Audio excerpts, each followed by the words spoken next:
4 for Roland Jones as Middlesex edge ahead. Luke Holman's 62 and Tom Helm's 50 were somewhat outliers on a day that saw 15 wickets tumble for just 288 runs. The Middlesex pair's rescue job matched by Ed Barnard and Gareth Roderick, who came together with the score 49 for 5 and were still there at the end of day 1. The pair's 100 for 5, 88 runs in arrears.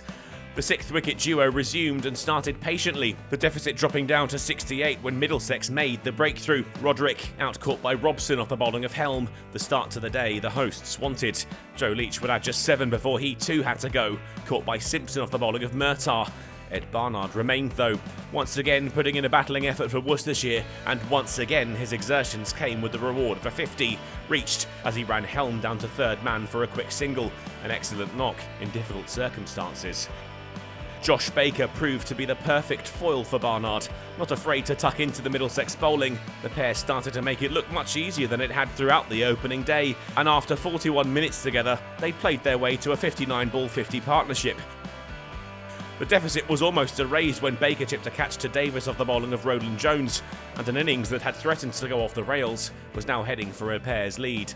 Morris fell in similar style, Davis underneath it again to see the number 10 go for 2, and Roland Jones wrapped it up before the end of the over. Simpson had to take evasive action as the stumps were clattered, Bales flew towards the keeper.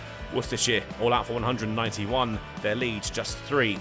After less than 4 sessions, we'd reached the halfway point in the match. Barnard the pair's hero with 69 not out. Roland Jones once again impressing with the ball with his 4 for 60. Stoneman and Robson navigated the 3 overs remaining before lunch without incident, wandering in on 6 for none, the hosts back in the lead. The advantage multiplied at the resumption, Stoneman and Robson off to a steady start, keenly aware of the pace at which the match had raced along. With 4 for Robson, slapped through point, Middlesex went to 50, but the partnership was about to come to an end. Stoneman sent Pennington's delivery high into the air, and Morris was underneath it, the opener out for 27, a first breakthrough for the pairs. It was 2 wickets in 3 balls. Davis out for a duck when Barnard raced from the end of the slip cordon to take the catch. White joined Robson, and the pairs were denied, their defence solid. Risky shots left back in the pavilion, and progress slow and steady. They got as far as 73 when Joe Leach got across well for a one-handed catch off his own bowling to remove Robson for 35. Holden joined White in the middle, 100 in their sights, but the number 5 couldn't get there, out-bowled by one that spat out of the footholes. Simpson put 3 figures on the board before tea, 4 off Baker heading the way of the ice cream van on the leg side boundary.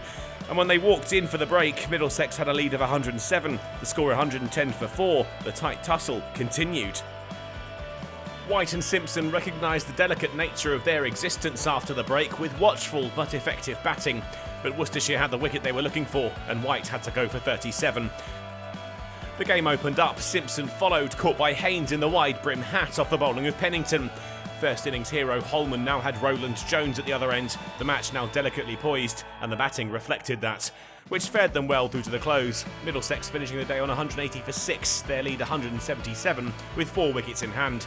It looks an almost certainty that we'll see a finish on day 3, but it's anyone's guess which way this will go, with both sides confident. At the moment, Middlesex are in pole position, but this could all change in a moment, as it has done throughout both days of this enthralling contest so far.